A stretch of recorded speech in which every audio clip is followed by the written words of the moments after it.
welcome again to the Shake Up with Dr. Kit. It's Monday, 6 p.m. Central Time, and I'm so glad to know that you're out there just tuning in. And we just want you to just grab a hold of your phone and just tell a whole lot of people that something good is going on right here and that they need to be a part of this, okay? And just make sure my microphone is good. Yes, okay, fine. Okay, we're going to be good now. Okay, so just make sure you go ahead and tell some folks about it. And I just want to welcome you. And you know how the shakeup is.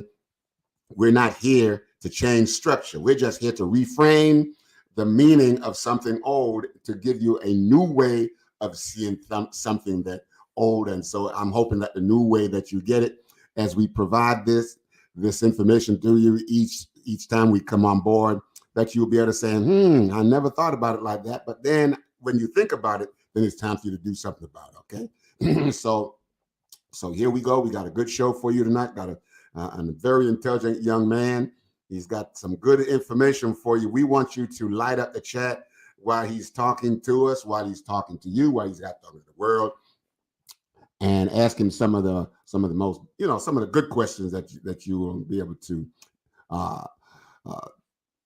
conjure up in your mind as we go through this program. And see, okay, so listen, some of the things we'd like you to do is listen. In order to make this program work, I want you to like, follow, share, and subscribe. Just very simple. Like it, follow it, share it, and subscribe. And this way we can continue to grow, because this is the kind of program that we get into the nitty-gritties of things, okay? And we don't pull punches. He won't, I won't. You know why? We're not enemies, but I tell you what, we're going to give it to you straight up, okay? So you can leave saying, all right, we got some stuff that we want. Okay, so like, follow, share, and subscribe. And I'd like to tell you this, we would like you to be a part of the show.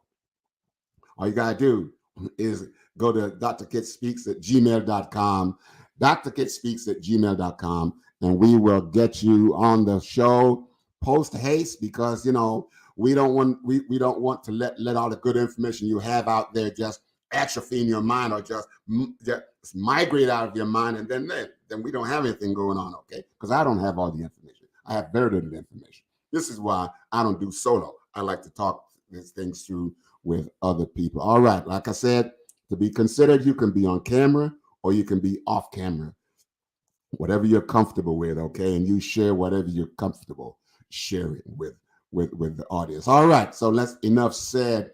Listen, I'm going to go right ahead now and bring on our guest for tonight, an amazing young man. All right, look at him. Man, listen, he even got a beard, man. One day your beard's going to grow like mine, man. It's already getting there. Oh man, how you been, man? It's been a while. It has. I think back to Mount Calvary. Yeah. You were one of those little kids running around messing the church up, man. I remember that, man. A lot of energy, yes, a lot of energy. Yeah. But the good thing is, man, you were able to turn that energy into something very good and something very positive, like right now. So we don't want to downplay energy that young people have. We just need to find another way to reroute it. And I think because of your parents and other people who make good input into your life, look at you now, man. You are a champion in your own right. So why don't you just go ahead and introduce yourself and just say whatever you want to say, and then we just tell us what you're bringing to the table tonight. We're gonna kick it off, okay? Hey, listen, man, this is the Super Bowl of I love it. I'm coming right at yeah, we won't wait till next Sunday for the Super Bowl, man. We're gonna kick it off right tonight. I love it. Well, all right, I appreciate the invite, Dr. Kid. Yeah. I know you as Dr. Francis, just growing up. Hey, either way, man. Yeah. So, but Dr. Kid, it's a pleasure. Thank you so much for the invite. I was just talking to Michael, and he brought up something to me that kind of sparked me wanting to share it. But I realized more and more I need to start sharing, what I'm out here trying to do, because it's really impacting scholars. And again, I call the students that I interact with, scholars, because Oh, scholars okay. represent individuals that are learning and growing every day. So lifelong learners, and that's what I'm trying to impart in them. And so, as you already know, my name is Maynard James, and I've been in education for 16 years. And um, in the beginning of my educational journey, I didn't really. I knew I had. Uh, it was a calling for me when I chose education. I think I started off trying to be in finance, and it didn't seem meaningful to me. And my dad told me to pray about it. And the interactions that I had with children, either through after school programs, Upper Bound as a counselor, they were always positive, and I kept getting positive feedback. And I really started enjoying working with the kids. And my dad told me to pray about it, did, and the rest is history.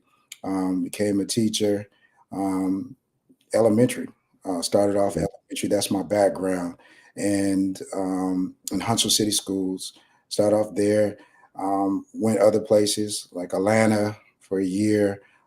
Came back to Huntsville. I was noticed a trend there, always coming back to Huntsville, and being born and raised north side of Huntsville. There's certain things that I learned and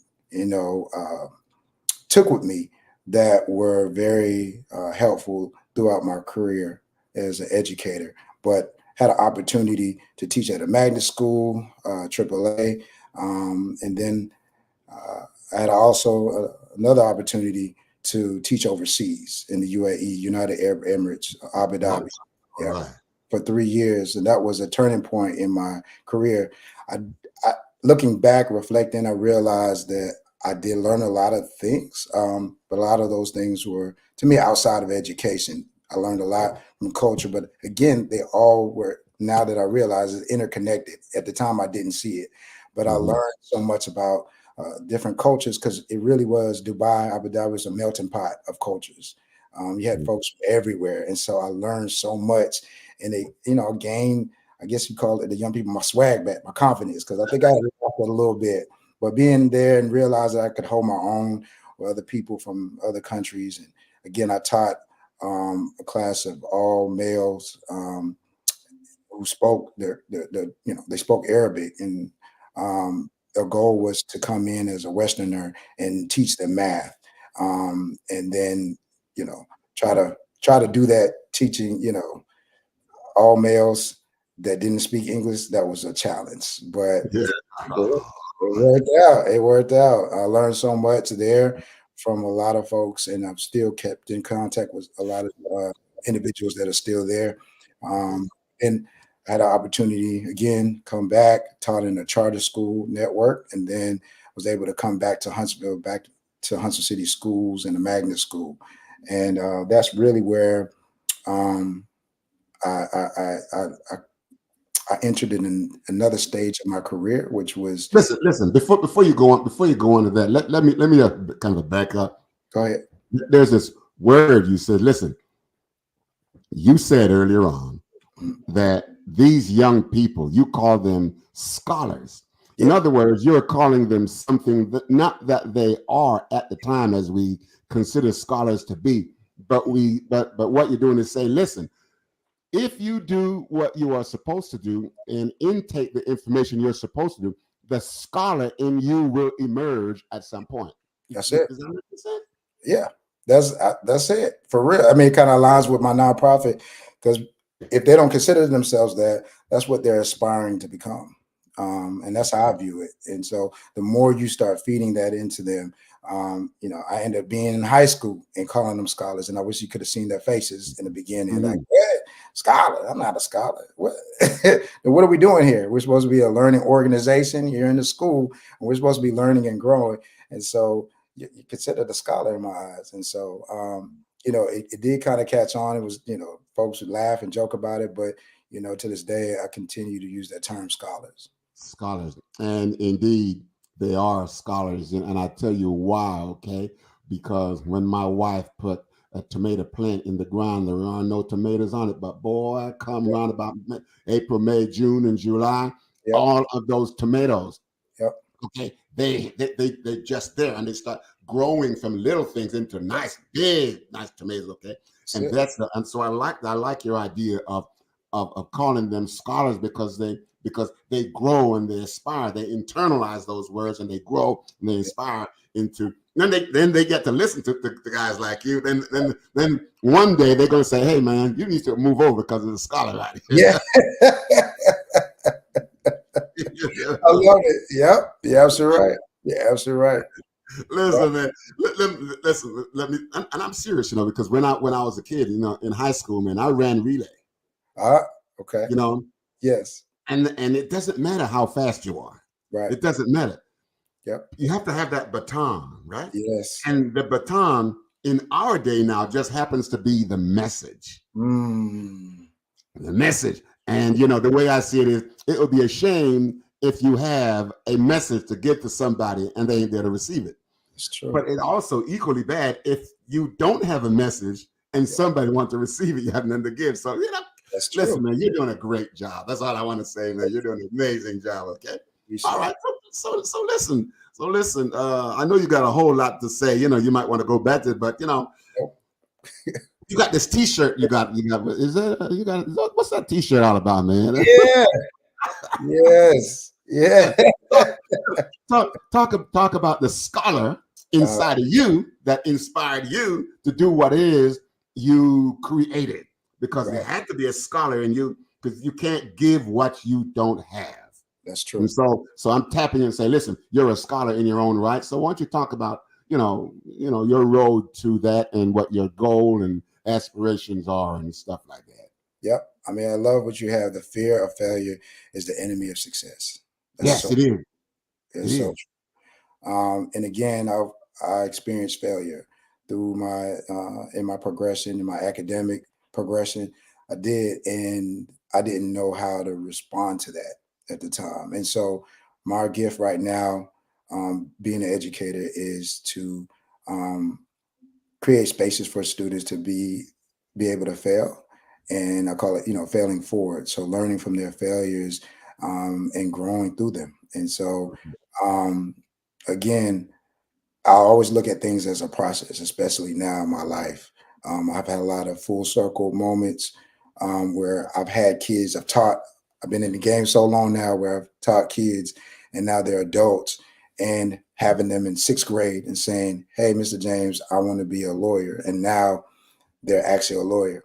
So, just speaking it into existence, manifesting it into the universe, and then following a process, because they knew then what they aspired to become. Everything they did after that, all their behaviors aligned to that, their aspirations.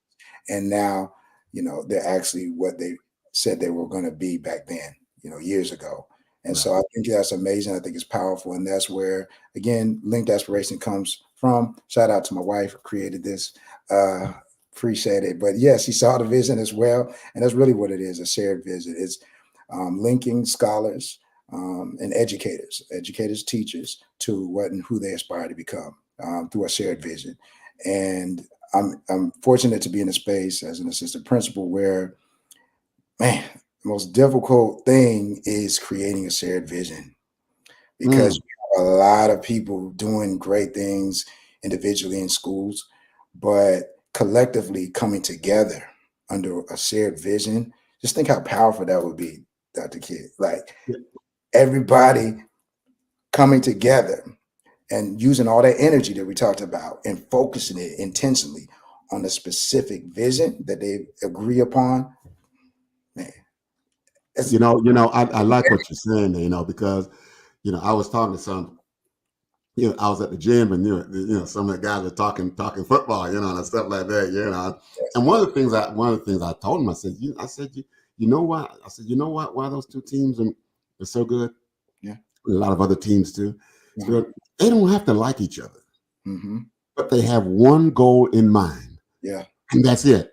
And they, even people that you don't like or who don't like you, if you can have a common goal, and I like what you're saying, if they can have a common goal, bringing all of these people together to say, listen, this is what we need to do.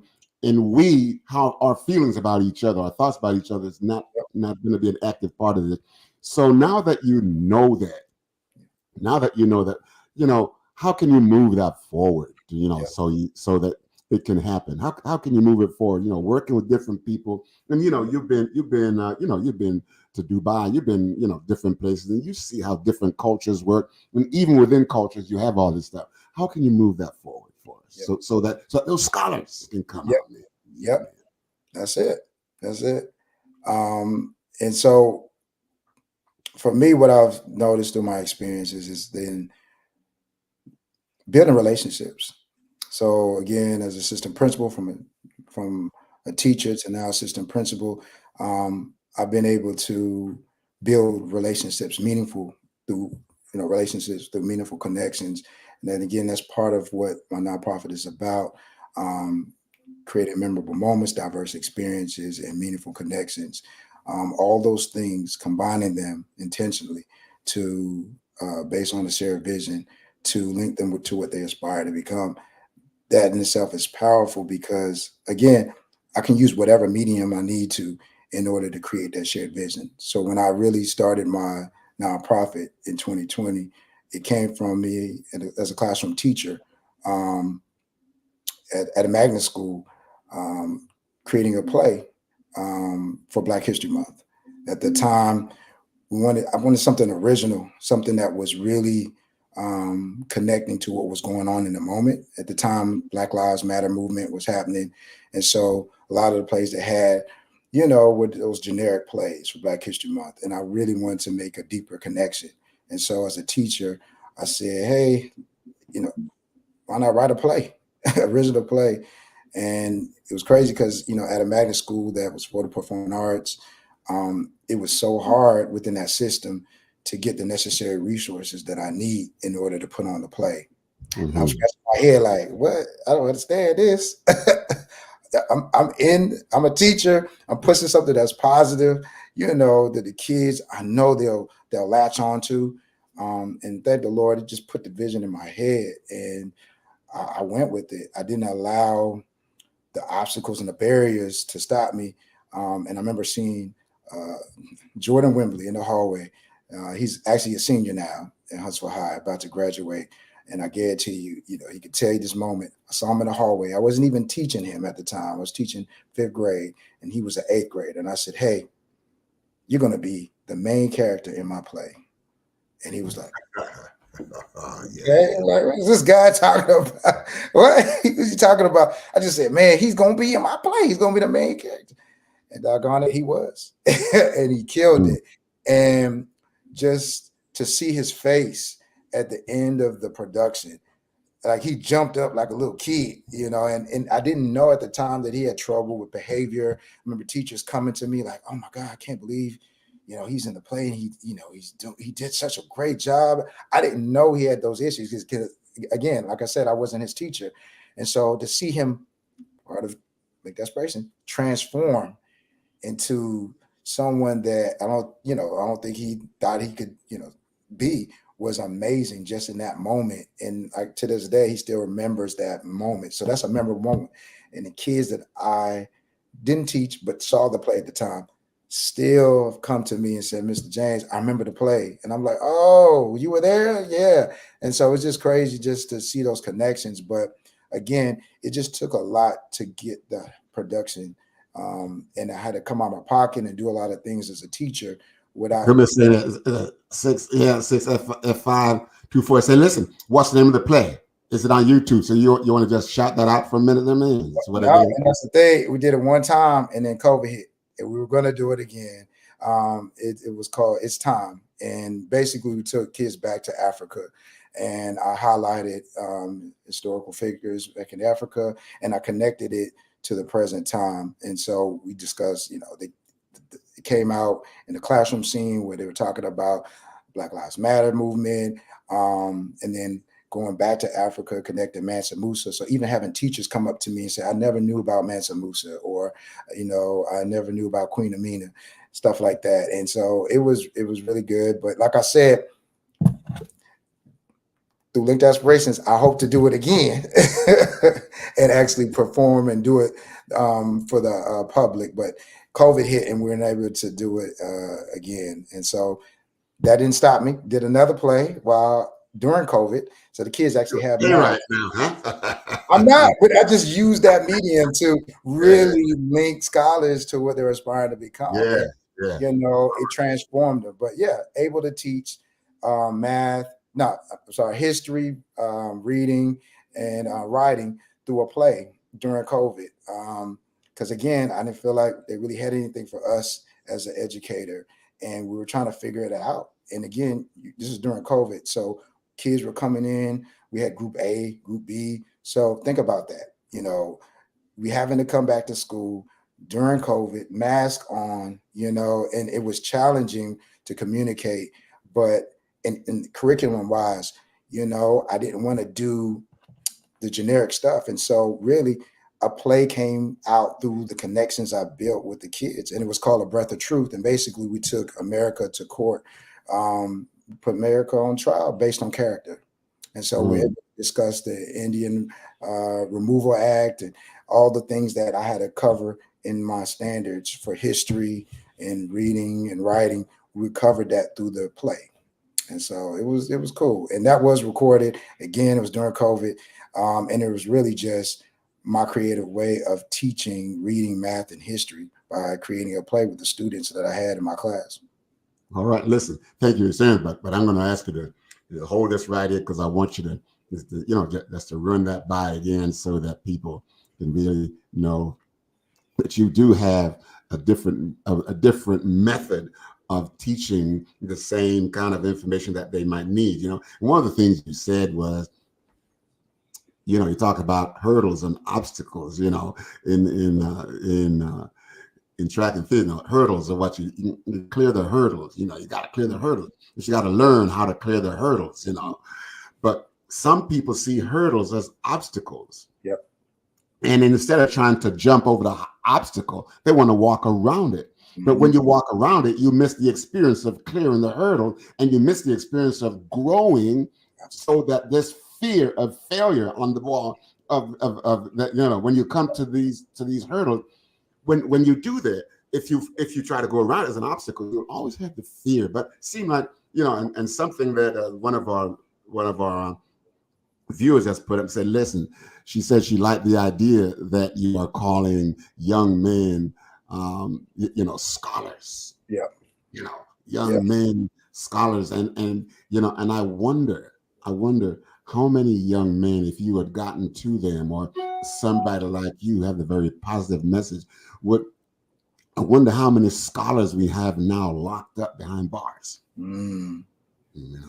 Yeah, that's true. That is true.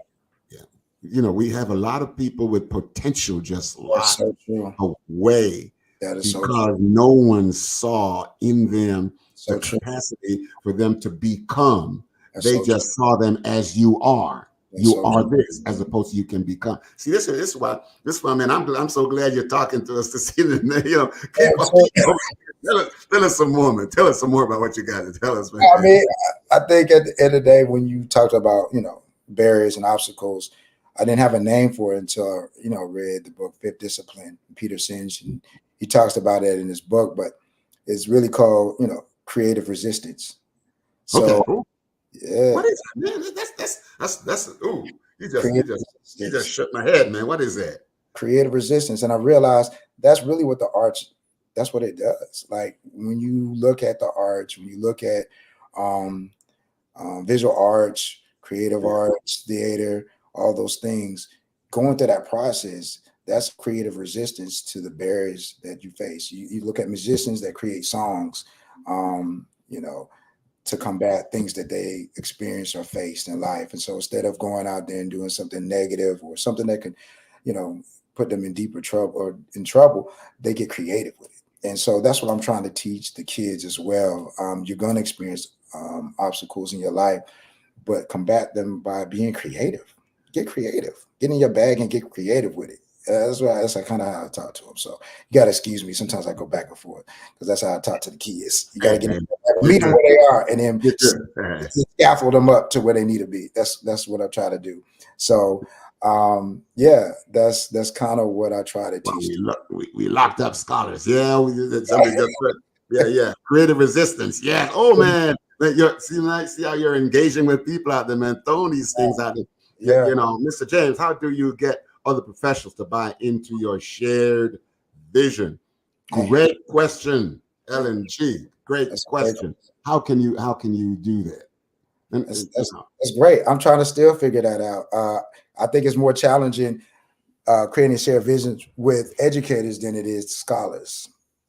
So again, as adults, it's been harder for me to create that shared vision, but I'm going through that process right now, where I'm at, and trying to hopefully put a PhD behind it so that hey, might hopefully, as well get version 1.0. wait, wait, wait, wait, man. Get rid of that word. Hopefully, man. Remember now. Hopefully, exactly. When I Listen, finish this PhD. Right. Thank you, sir. listen, man. Here you are creating scholars, And and I'm you're talking like you want to be a wannabe scholar. Come on, man. creating mental barriers for myself, and that's how easy it Exactly. is. Yeah, Yep, you see how that's easy it is. exactly how easy. We can fall into this thing, man. It's not hopeless, man. Listen, man. When my One PhD. day, I'm gonna be walking down that plank with with my robe and my hat and everything, and a piece of paper. That's it. Don't listen. We're looking forward to that. Yep. We're I am. looking forward to that. Why am I looking forward to that? Because if I'm in a relay, Yes. one of the things that I have to that I have to do Mhm. in the relay Yep. that I'm running, okay, I've got to be looking for young people who can always join the team. Yes. I love it. Because after a while, the famous four will die out. Yes. You Yes. Yes. And Yes. so if we don't create, which I think is a part of the question that was me, if we don't create that kind of stuff, Yes, sir. and but I know you're doing that already because you're inspiring scholars, so you're already doing that. I am. You But know. I love that question because, like I said, I'm in the process of still doing that in my role as an assistant principal, creating sustainable structures and systems that that that can facilitate basically these shared visions. Because again, to create a shared vision, I think what I've been doing, and I'm taking note as I'm working through it, is building relationships. I think it starts with that because getting to know my teachers, getting to know students, you end up and you ask them these questions. So inquiry based, having dialogue, kind of what we're doing, we call it dialogue circles, where you have conversations around what do you want to do, what do you value, you understand, and um, listening. That's a lot of that is listening and asking the right questions, and then finding commonality.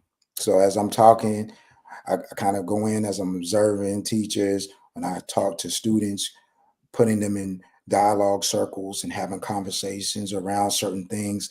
I'm starting to listen and listen out for certain things because I have an intention behind it, right? And so when I go into there, it's just not me talking. I'm intentionally trying to pull and listen for certain things. And as I'm doing that, I'm jotting things down, right? And what I notice, these these buzzwords, right? Commonalities between things that they're saying, between what the staff is saying, right? And then I start cultivating that. I think that's one of the Ooh, words. I love that word, man. I love that word. Yeah. Cultivating, because that's Yeah. the thing I've noticed throughout systems. You can put programs in and come in and do models, but if you haven't cultivated that soil, right? Those things are not going to be sustainable, There right? you go. There And it you has go. to be intrinsic. It has to come from the teachers. It has to come from the kids. Am I right? For it to be sustainable. Yeah. Because at the end of the day, it's not about me. It's about you. It's about your life and your It is. aspirations. Yeah. So I think Yeah. that's the start. I know that's the start. And like I said, I'm just tracking Well, that. hold it. Hold it. It's usually hard to get adults on board with new things as they are set in their ways. Do you find that as you try to move your ideas forward, or do you find that, or what's your response to that? That goes back to that word, creative resistance. I do. I love it. Oh, that's actually what motivates me because again, that's that aspiration where you aspire to be and where you are, your reality right now. And so in between there, right, that's the space that you're trying to close. And so everything you do then where you start off to where you're trying to be, where you aspire to go, you're intentionally trying to get there now. And so for Mm. me, I just try to get creative with it. And that was really the purpose of the plays, because you could talk, but I like to hit them with different things, but around the same topic, but just present it in a different way. And I think that's part of the teaching that's inherent in me, that I've developed, Right. is being able to differentiate, provide the same thing, but meeting people wherever they are, so that they can still pull from something from it. Does that make Right. sense? Yeah, it makes a lot of sense, because based on the question that we just asked about, people get older, they get set in their ways. There's a Yeah, problem here. There's a yeah, problem, and there's a problem that a lot of us face, and this is if we don't listen to other people, mm, but always put ourselves where people listen to us. yeah, What happens here is this, that they know what we know, but we never get to know what they know, yes, and and broaden our ideas, yes, yes. and That's this is what's going on, and so I really want to thank our guests for yes. bringing those things up to us, so that you can kind of bring it on to us here. But listen, let me, and I'm going to encourage our guests to continue to just participate. But let me ask you this one question here. Now, so we talk about the kids, we talk about teachers, we talk about the community, we talk about the church. Yes. How about the parents? Mm. How about parents? We're talking about creative resistance now. They drop them off at school and say, Mr. James will take care of you. And, so now you become this glorified babysitter for a day. Oh, I shouldn't have said that. That is a great Parents, question. talk about parents, man. Like I said, this is still a process that I'm experiencing and going through now in the moment. I don't have the essence of all of that, but again, I'm going through the process and learning it. But I do know what I've done over the years, and to me, what's been impactful. And again, it still goes back to relationships and building those relationships. So being open to having dialogue with parents, but if I can't reach them, I have that child. And I've noticed that over the years, through my experience, when you invest in their child, you automatically get the parent, if that Yeah. makes any sense. So there's kids that, there was parents that I didn't see all school year, but when they found that their child was in the play, you know what? They showed what? They showed up. They were there. They were there. And to me, I got the buy-in from them because they saw the transformation in their child. And so they knew something was happening. They wanted to be a part of that. And so again, that buy-in comes from investing in their child if you can't actually get the parent. And so what I noticed is that again, if you are linking their child to based on the interest, they don't know what they want to be in life, but their interest in creating a shared vision with others. Because to me, the shared vision brings about the support that they need. Because you can have that vision all day, but just like me, when I was trying to do that play, if I didn't have community and family and parents that say, "Hey, we want to help you out. Let's see what you're doing." Again, I felt like I had more support in community and through some parents than where I was in the moment in the system I was in. And no fault, because again, that's one of the issues that I saw and I see to this day as an educator is, you know, um, there's a lack of um, interconnectedness a lot of times in school systems. And so that's why again my focus is really creating those systems so that teachers that want to do the same thing I did and want to make those connections that are doing that now. I know teachers that I've worked with, they're doing that work right now, and they're pouring into kids, and they're reaching out to community members. But I feel like they're doing it solo dolo, and creating a structure for them and a system for them so that it's easier for them to reach out and get support and connect those supports to them directly. It saves so much time and energy and money on teachers who already don't have it. And so that's why I said it's also educators, and it's not just scholars, it's educators, it's teachers that I experienced working with that wanted to exit education, especially during COVID, that found their passion during that time, right? And that Mhm. kept going during the time that they felt like quitting. And so I, I was one of those. And again, my goal now is to create those structures for them through linked aspirations and the systems for them where they can connect their passions to other support through through a shared vision. Yeah, listen, thank you so much. Let me take a little commercial break here. Don't go away. I just want to let everyone know out there that's online right now with us that my guest tonight is Mr. Maynard James. He is he's the founder of Linked Aspirations, and he is from North Huntsville. He's a local bred man. Yes, yes. Listen, man. Listen, man. Can anything good come out of Huntsville? Yes. Yeah, a lot of good things that come out of Huntsville, even if it's this northwest of Huntsville. Yes, yes. Yeah, so he's been on here. He's been sharing a lot of really good stuff with us, and man, we appreciate you. And don't go away, because at the end he's going to talk a little bit more. I'll give you some information about the play that he wrote. But but until then, as a young boy, 8, 9, 10, 11, 12. Okay. How did you see yourself then compared to how you are? Listen what I'm saying, to how you are experiencing yourself now. How do you see yourself then compared to how you are experiencing yourself now, that led you to, to develop your company? Mm. Who poured into you, in other words? How did that? Got you. Yeah. Other educators, definitely my dad, who is a former educator. Well, he's a lifelong learner, and so that's really where a lot of that comes from. Because even now, retired over 30 some years, special ed teacher, same school, J.O. Johnson High. I saw him just pour in not only to the kids but into his own growth, Yeah.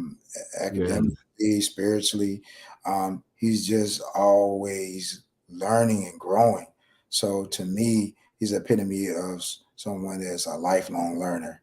And so Mm. I had that model growing up as a kid, and you know, growing up, of course, same way with a lot of boys. I wanted to do sports. I wanted to do this because I was very active, and they put me into piano. They put me into violin. So I was in the Huntsville Youth Orchestra. I played the piano growing up. Still could play. Read some music here and there. Not know, John Stoddard or nothing. But I'm okay. But that's part of it. They exposed me to diverse experiences. All right. And so again, that's part of the mission of Linked Aspirations, because kids, they kind of put themselves in a box because they're not exposed to anything else, outside of that box. And so that's the worst thing you can do.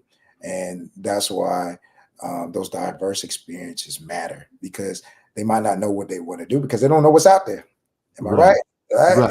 Right. You're so right. But I like the idea of talking about parents, and how your parents they just poured. They didn't just drip it on me. They just gushed it Yep. all over you. Yep. Okay, but let me ask you this though. What happens? You're an educator in the school system, and I don't know if you've met parents like this, through of no fault of their own. Mhm. They've never really come to the place where they looked in the mirror and saw themselves as worthwhile, and thinking that they could have something to pass on to their children. And sometimes those children, they don't get what you got at the house. Mhm. So Mhm. how do you reach those kids and those parents, man? How do you reach them?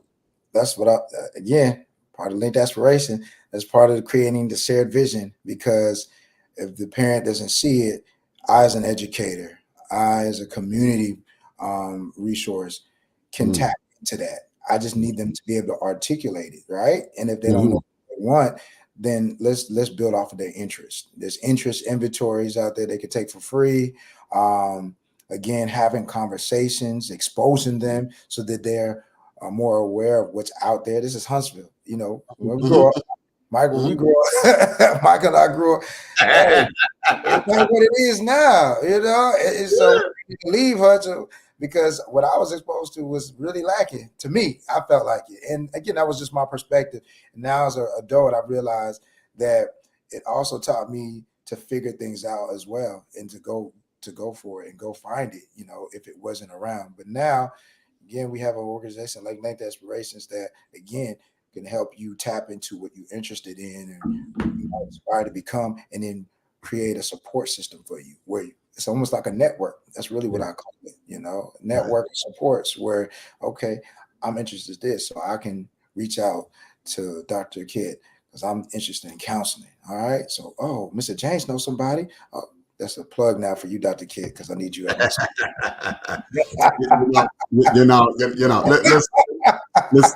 Listen, man. Let me tell you that. Listen, you got a website, right? I do. It's www.linkedaspirations.com. Again, you know, this is a nonprofit right now. I'm a full-time assistant principal, but I'm building it. And like I said, the more I'm doing it and the more I'm growing it, like I only expect great things because again, I'm a part of the network that also needs support. And I tell you a couple of reasons why I'm asking. I like the idea of a link. You know, like a link. You know, when you can link. You know, when you can link stuff like this. You know, it don't work if you do this. You know what I'm saying? You got when you hook your fingers around like this, it's hard to break, man. And so when you link with people, and different people have different strength and different capacities, and you link with them, they feel great when somebody like Mr. James is willing to link himself with them, and they go, man, it's that kid who was in your play, right, man? Yes. You mean Mr. James can see all of this in me, you know, and so it's really good. But one of the reasons I asked about your website. So I want to put you on my website. Oh man, man. Thank you for linking me, Dr. Kid. Hey, this is it. Hey, this is it. I'm gonna put you on my website. Yes. So when they come to me, they see you. How about that? How about linking? Are you cool with that? Yes. You're part of the link. Thank you. Oh my goodness. Thank you so much. You understand what I'm saying? Yeah. This partnership and this social networking that we really need to. So you know, so I'm gonna get in touch with you, man. You know, not just the www stuff. I want a little thing. Hey, Mr. And we just want to. You understand what I'm saying? Here? Yes, I do. Listen, man. I love this link stuff you got going on here, man. Thank you. Amen. Jesus. Amen. You know. So they see me, they see you, you see. And I put you on my website. You put me on your website. I got you. You got more followers, but I got you. you know, and we're getting the word out. So in other words, together we're getting the word done. You know what I'm saying? And that because I can't do it all. Right.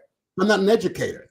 And you're not a counselor. You understand what I'm saying? So we share the load of trying to make sure that these young people and even some of the parents who never thought that they could because they've seen too much failure, they can begin to experience success. Yes.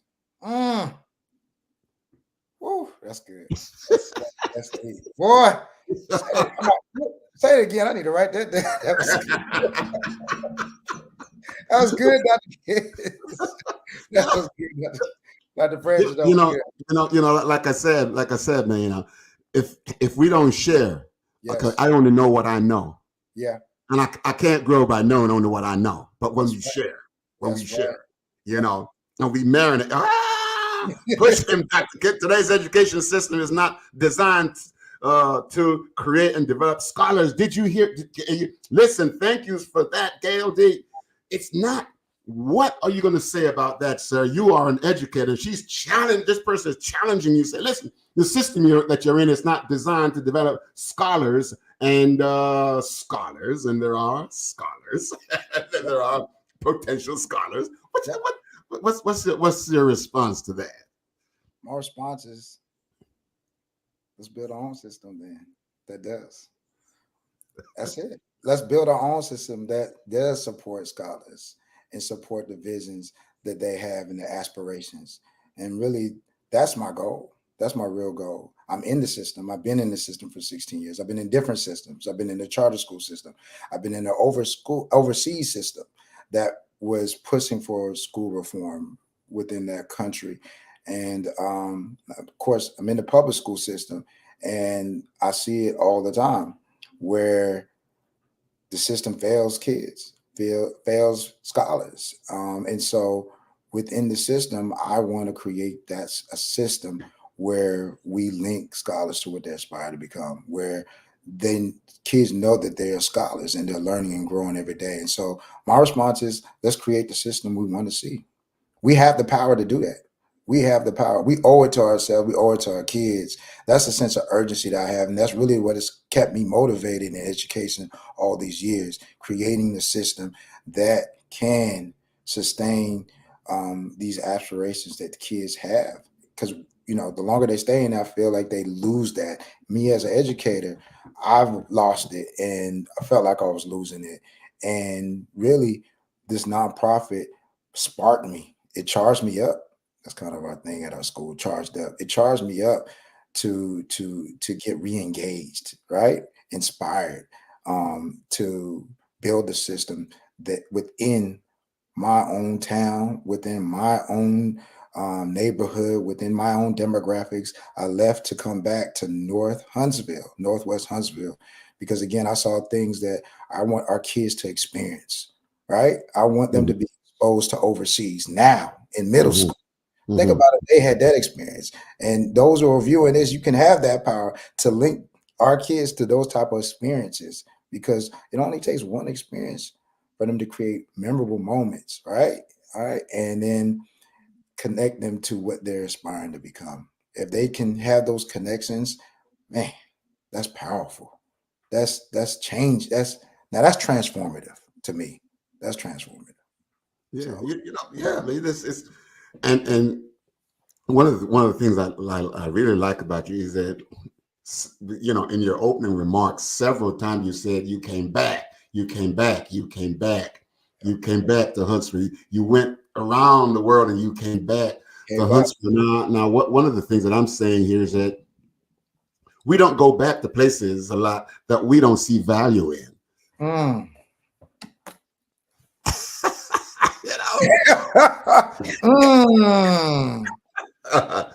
So you had to, but that ain't all, man. That ain't all, man. We just talking now, man.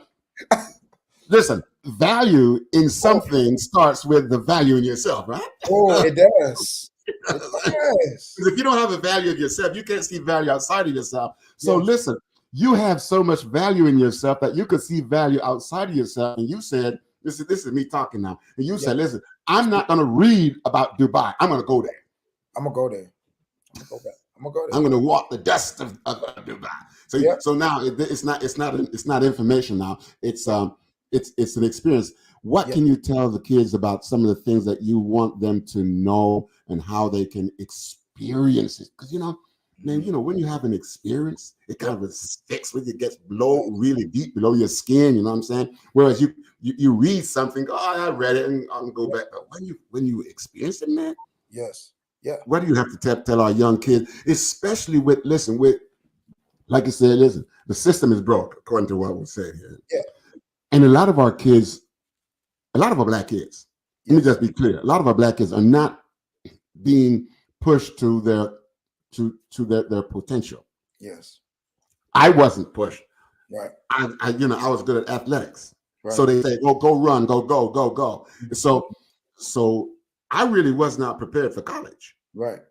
Right. But I had to prepare myself afterwards. You understand Yes. what I'm saying? Yes. Because it was there. And so I'm saying, what can we do? What, and I say what can we do now that we're linked? What can we do to make sure that our young kids, because the statement was our system's not built for our kids. And you're saying we need to have our own system. What can we do to make it happen as we partner together and get more people on board, not just to talk about it, but Right. partner about it? Right. I Where would do you call see your company going with this? I see a transformative wave in education where, I mean, to me, COVID should have wakened us up, because that experience in itself, if you dissect it, analyze it, it brought out a lot of things just in education. Like I knew the flaws within education, but then when COVID hit, I realized we're not prepared. It's bad. It's bad. It's really bad. Um, what's lacking, and so to me, that's another reason why I said within the system, let me create my own system. And I mean, I'm looking at what you're doing, Dr. Francis, and where you started and where you're at now, and how you've embraced technology and how you've pivoted. I call it, yeah, I think it's a Mhm, pivot, right? mhm, And so I mhm. think that there needs to be a pivot in education where educators who are doing these great things, and they are, um, us linking in through these shared visions and supporting each other. Because again, I started the nonprofit to create a system right outside of the system I'm in to Mhm, support the scholars that I'm seeing and the educators that I see every day. mhm, And it actually came from a friend, my friend Stephen, who works at Microsoft and doing his thing. And when I was venting to him about the system, he suggested that, and I'll say, well, you're right. And because I've been in the system so long as an educator, you yourself, you become a part of the system. And so you have to sometimes step outside the system, right? And see it from mm, outside to understand that your mindset doesn't have to be aligned to the system, right? And me creating that nonprofit was really me saying to myself, hey, I'm going to create my own system outside of the system I'm in order to support the things that I've been or that are lacking within the system I'm right, right. experiencing. And so that's Yeah. what I'm saying. Through my nonprofit, the vision is creating a network of support and resources for the students and educators so they can, link them to what they really want in life, their Yeah. aspirations. Yeah. Listen, I just followed up on IG. How can I get the journal you developed for kids? Man, I'm doing it now. It's in the moment. I'm doing it. I'm working on it now. I'm working on it now. So, um, what I'm doing as an assistant principal is creating those systems at my own school and trying to create a shared vision with my teachers and with the students and going through that process now in the moment. So I don't have it. Like I said, what I do have is just the plays that I've done, and I saw how I was able to create a shared vision through them. I did one at Jefferson High, wasn't able to perform that, but did create it. And just the interest that I got from the kids and the teachers and being a part of the play was based on the school vision, just so that I could create a culture and climate, positive culture and climate, and tie them around a shared vision.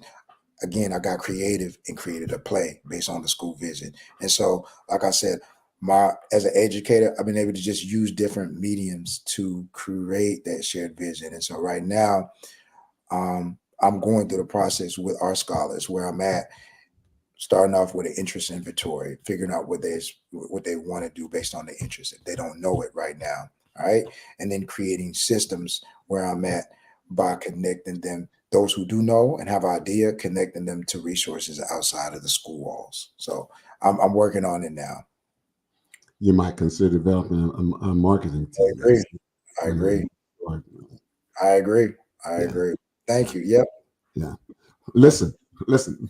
Let me say this: that I know, like I said, I was not prepared to go to college when I graduated high school. I um, I went into engineering because I love to see things work build it with my hands, you know. Now there are a lot of kids now that we have who uh, may not be at the place where they want to get a 4 year degree or whatever it is, you know.